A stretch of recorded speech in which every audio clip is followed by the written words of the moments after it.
Do you feel stuck in a toxic relationship or an unhealthy relationship? I'm Penny Wilson. I'm a certified hypnotherapist, and I work with women who feel stuck in unhealthy relationships, if only that relationship is just with themselves. Today, we're continuing the series on the Z model to look at how the Z model applies to relationships. I didn't know when I was in an unhealthy relationship what a healthy relationship looked like. I invite you to just look at these behaviors of an unhealthy relationship without judgment. Allow yourself to observe behaviors. Recognize that if you're in an unhealthy relationship is because you don't know any different. As I help you explore what a healthy and unhealthy relationship look like, just have compassion for yourself and allow yourself to be where you are. Because all you can do is acknowledge where you are right now and try to take one step forward to the future. There's lots of terms going around right now about narcissism and toxicity and ways that you need to get away from toxic relationships. I understand that. I was in a relationship for 17 years that I felt was very toxic and unhealthy for me.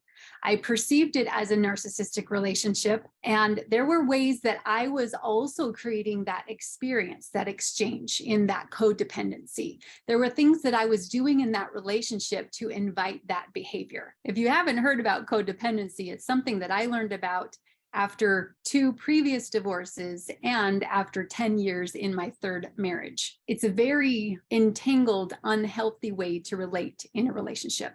Let's first just look at the Z model in forms of what an unhealthy relationship looks like and what a healthy relationship looks like. So when it comes to an unhealthy, toxic relationship, we can list a few different beliefs and behaviors on that left side. We have ways that we try to control other people because we can't control ourselves. On the left side of the Z model, we have the fight or flight type of response. And one of these things that I learned about recently was fawn. And this came into play a lot in my codependent relationship. The fawn looked like there was an explosion, something that happened, and I would go clean it up and try to make excuses for the behavior. Another thing is aggression. In an unhealthy relationship, there's lots of yelling. There's lots of trying to control the other person with fear. There might be name calling or even passive aggressive behavior. Passive aggressive would look like slamming doors or the silent treatment. Those are things that create toxicity in a relationship. And the last thing I'll mention here is silent assumptions. Expectations that we have on another person that we don't talk about.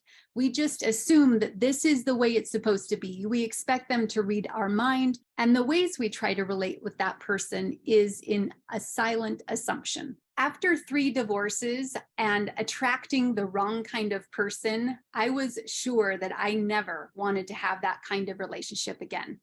So what I did was I started building myself, my identity from the inside out. And I started creating very clear desires within myself to ask, who am I? What do I really want? What do I choose to say no to? And truly claiming that power within myself to say no and allow certain things to stay outside of my experience. And also building that value of who I am on the inside and what makes me valuable as a person. I know how hard it is to shift from that left side to the right side. I've been through that journey myself. If you are looking for a way to be able to make that shift for yourself, I invite you to join me in a free group hypnotherapy class that I am doing this week. The group hypnotherapy class is called Imagine Your Future Self. And one of the exercises I led them through in a guided meditation was to imagine connecting with that child self and also inviting in the higher self, the wise one within, we called it. And having that connection with both your child self and higher self makes all the difference for you to be able to find the guidance and direction that you need in your life and to be able to heal that inner child within you. So if that's something that you're looking for in finding guidance, I would love for you to join our group hypnotherapy class. You can register for the dates on my website at grouphypno.com, and I will put a link below in the comments. I would love for you to join me. I look forward to connecting with you, and I truly hope that you find ways to shift your unhealthy relationships into healthy, happy relationships. Wish you the best. Talk soon. Bye.